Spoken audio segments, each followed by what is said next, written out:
Yesterday we have discussed about the role of agriculture in Indian economy and green revolution, etc. Like that. So we are going to complete this chapter today. So the last point we have discussed: agriculture provides food to the people of India. The Indian contribution is consistent world agriculture market because of irregular and uncertain rain, inadequate facilities for irrigation. The Indian contribution is not consistent, means it may be seasonal, means depends on the rain or monsoon climatic condition. The Indian market, Indian contribution to the economy, the world economy is depends on the depends on the climate. So next paragraph: food security is necessary for any country today if the demand of the food grains is increasing, and if the demand for the food grains is increasing, and if the food have to be imported, then the political independence of the country may be at risk. We have become self-reliant in the field of grain production due to green revolution. Along with the increase in the farm production, there is an increase in population of the country also. In 1951, India population was 36 crore 10 lakhs, which today it's more than 125 crores. This can increase the demand for food grains. However, there has been an increase in the production of food grains in our country during last 5 years. 1950 to 51, India has produced 51 crores ton of food grains, which has increased to a record level of 265.04 crore tons in 2013 to 14. Underline that. With the food grains which we have today, the minimum requirement of the country can be fulfilled. It is necessary to maintain the buffer stock and to increase it. By the buffer stock of the grains, the scarcity of the grains can be prevented during droughts or in the case of inadequate production of the food grains. The wastage of food grains can be prevented by implementing the techniques to preserve the grains in warehouses. The hunger of thousands of families can be satisfied if this buffer stock is distributed among them free of charge.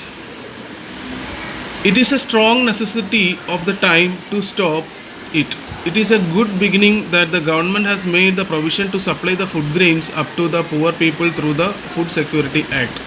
So in this paragraph, what it is saying that before previous years, means in 1951, India's population was about 36 crores and 10 population was 36 crores 10 lakh, which 10 lakh, and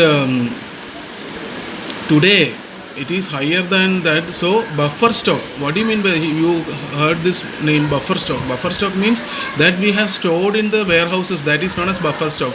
While any emergency is there, we will take that particular stock outside. If any emergency, something like that, it is there, that will the government has to take out the buffer stock. That is known as buffer stock, means that we are storing for the emergency situation. That is known as buffer stock. So it is very important point. It has produced 51 crores ton of food grains, which has increased to requirement of the country can be fulfilled. That also food grains which has increased to record level of 265.04 crores tons in 2013 to 14. That is very important point. So this is the thing. So here now poverty level is also less in India because of this type of food grains has been stored in India. Then next is impact of globalization on Indian agriculture. The policy of globalization. What is globalization? Before that, what is globalization? Globalization that we will discuss in the coming chapter. In this economics, one chapter is there: privatization, liberalization, and globalization. There are three levels. That is, one is privatization, one is liberalization, and one is globalization. Globalization means the other countries' products coming to India through whatever the transportation is there. See, I will read. The policy of globalization means has been implemented with the purpose that the Indian farmer can sell his farm products in the world market and earn profit.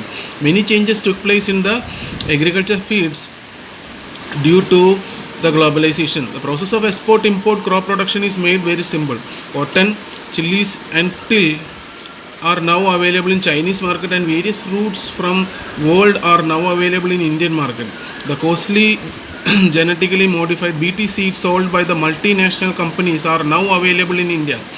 Due to this farming has farming has become costly.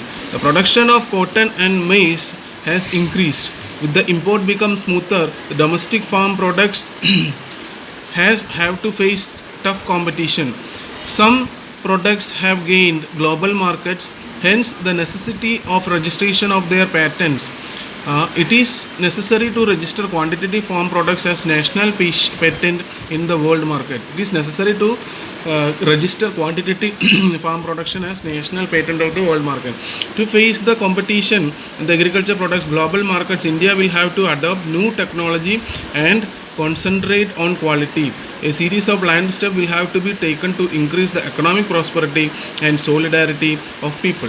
With increased population, the probable future increase in the demand of agriculture products, and maintain the march to economic progress, it is necessary to arrange the strategy of second green revolution. So impact of globalization means we can sell the products, we can export the products from here, the farming products, agriculture products, what we are farming, that we can export to other countries also, that is known as and the other countries will import their products to India, that is known as globalization. Means countries closer to each other, the nations closer to each other through marketing, selling and importing or exporting, like that.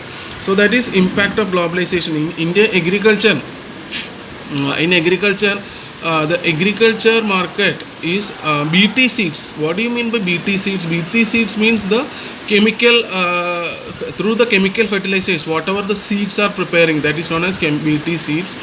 Means it is a type of chemical name BT, and seeds. Multinational companies are now available in India.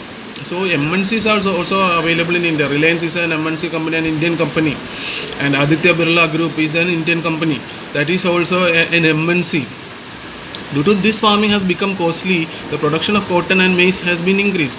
So the cotton and maize, cotton is the number one in the cotton export. India is number one in the cotton export, like that. And cotton and maize has been increased. With the import becoming smoother, the domestic farm products have to be faced through competition, tough competition.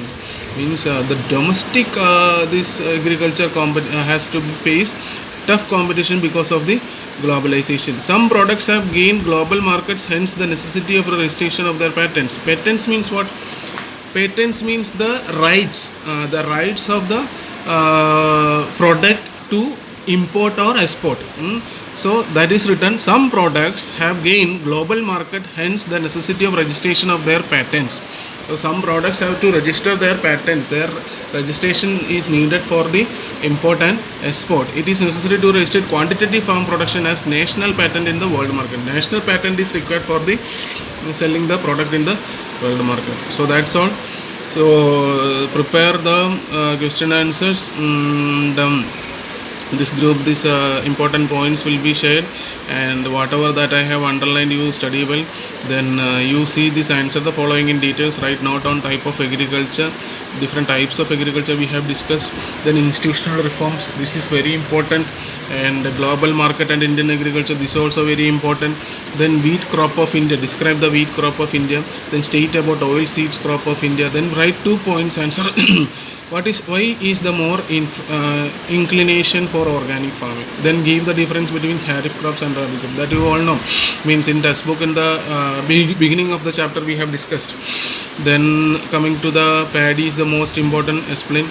Then answer the following question and state the uses of maize. These all things you already we have discussed. Then the MCQs. Okay, so that's all for the day.